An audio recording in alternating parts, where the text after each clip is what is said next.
Pulmonaalhüpertensioon on haigus, mille puhul vererõhk kopsa arterites on oluliselt kõrgem tavapäraselt.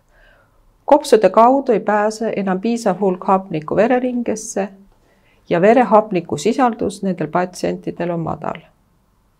Elundite hapnikuga varustamiseks peab süda tegema üha rohkem tööd ja selle tõttu kujuneb pulmonaalhüpertensiooni põdejal südame puudulikkus.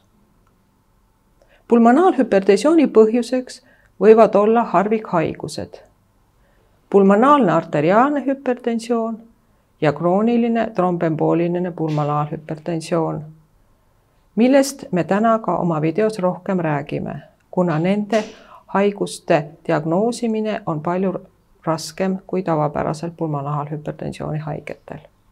Nad on harvikhaigused. Nende esinemissagedus on väga madal. Pulmonaalhüpertensiooni sagedus on 6–50 juhtu 1 miljoni elanikkonna kohta.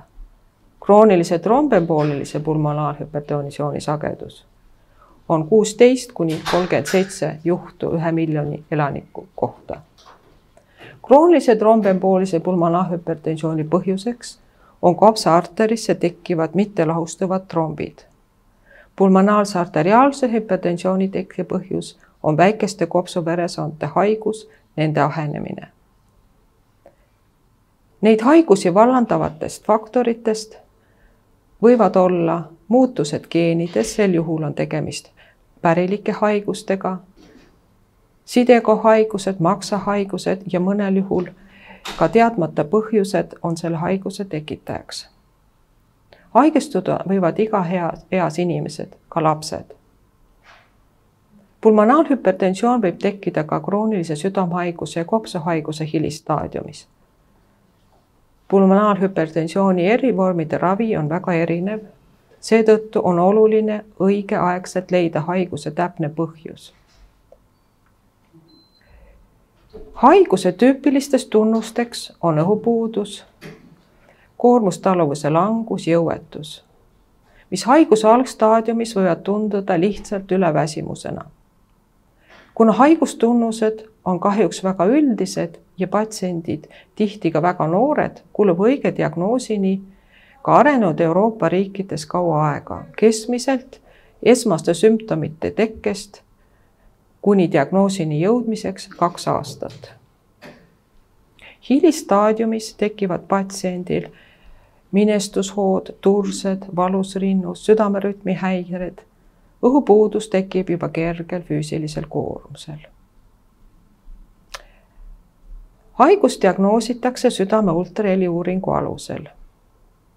Kui teil leitakse kõrglenenud kopsurõhk ultraheliuuringul, siis edasised diagnoosi täpsustavad uuringud on erinevad laboratoorsed uuringud, südame elektrokardiogramm, kopsuveresoonte kompuuteruuring, kopsude funktsionaalsed testid, spirograafia. Pulmonaalse arteriaalse hüpertensiooni ja kroonilise trombemboolilise pulmonaalhüpertensiooni diagnoosimiseks on vajalik ka parempoolsete südameõnte sondeerimine, et täpselt määrata rõhku südameõntes ja kopsuveresoontes.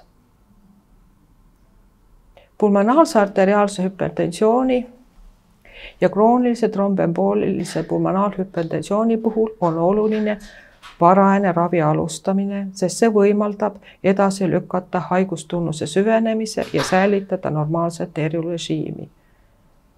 Ilma ravita on nende patsienti eluiga keskmiselt 2,8 aastat. Pulmonaalse arteriaalse hüpertensiooni ravi on eluaegne. Ravi aluseks on ravimid suukaudselt manustatuna. Hiljem võib lisanduda ka ravimid, mida manustatakse püsiinfusioonina, subkutaalselt või intravenoosselt. Kroonilise trombemboolise pulmonaalhüpertensiooni ravi on kirurgiline trombide eemaldamine kopsuveresoontest ja vere hüübimist pärssivate ravimite tarvitamine. Enamasti operatsiooni järgselt lõhk kopsuarteritest normaliseerub, patsient saavad tagasi pöörduda oma tavalise elurežiimi juurde. Eestis on 2 pulmonaalhüpertensiooniga tegelevat keskust, Põhja-Eesti Regionaalhaigla ja Tartu Ülikooli Kliinikum. 1. oktoobril toimub Tallinnas Balti pulmonaalhüpertensiooni konverents, Konverentsil on sessioonid nii arstidele, õdedele kui patsientidele. Osavõtjaid on 3 Balti riigist kui ka mujalt maailmast, et vahendada viimase aja suundumisi PAH-diagnoosimisel ja ravimisel. Tere, minu nimi on Helena Rivjakina. Olen 38-aastane.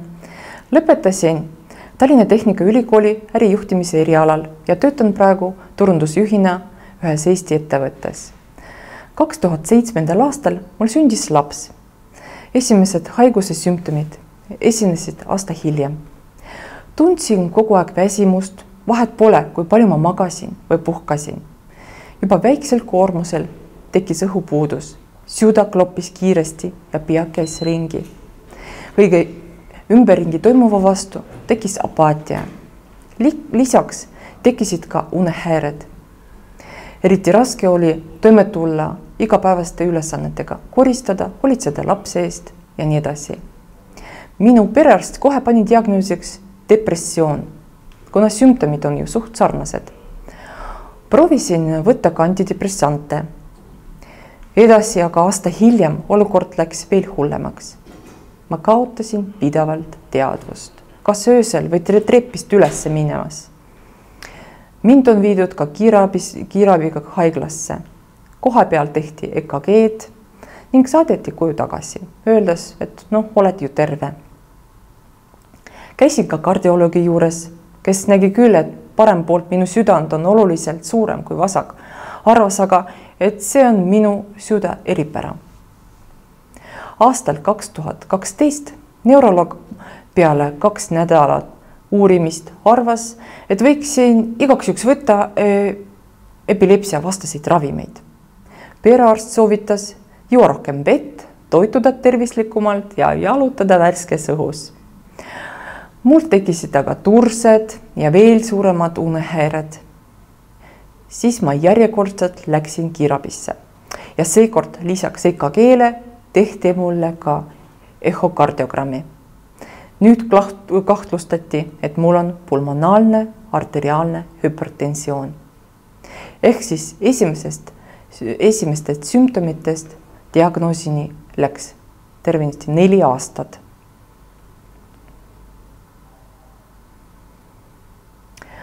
Haigus mõjutas minu elu kõikides aspektides. Tavalised igapäevased toimetused muutusid väga raskeks. Pidin nagu tavaline naine ikka hoolitsema lapse ja kodu eest ning käisin ka jätkuvalt tööl. Lisaks füüsilisele väsimusele kasvas aga ka süütunne. Laps tunnetas, et ma ei jaksa temaga tegeleda ning nõudis järjest rohkem tähelepanu. Kodus olid paljud asjad tegemata. Töö juures mul ei õnnestunud olla energiline ja positiivne. Pea töötas väga aeglaselt. Trepis üles ronimine oli minu jaoks suur väljakutse. Pulmonaalne arteriaalne hüpertensioon ei ole kahjuks tänapäeval välja ravitav. Küll aga õnneks ravimite abil saab tunduvalt leevendada sümptomeid ja mitte lasta haigusel edasi areneda. Viimase 10 aasta jooksul ma tunnen ennast palju paremini ja saan paremini eluga toime. Küll aga lisaks ravimitele ma üritan anda oma kehale õiget koormust ja toituda tervislikumalt. Suureks väljakutseks minu jaoks oli oma haiguse aktsepteerimine. Ma otseses mõttes pidin õppima sellega elama, mitte häbenema, rääkida avatult teistele sellest. Kui olen sõpradega reisil või kolleegidega lõunale minemas, olen mõnikord sunnitud ütlema, et ma ei jaksa nii kiiresti joosta ja mäkke ronida. Ja see on okei. Ma lähen oma tempos, tunnetades oma keha ja selle võimalusi ja just sellel hetkel. Olen väga tänulik doktor Lee Antonile, kes jälgib minu terviseseisu viimase 10 aasta jooksul ja on otsinud efektiivsemad raviskeemid vastavalt olukorrale. Praegu vererõhk minu kopsuarteris on normis ja ma saan elada normaalset elu.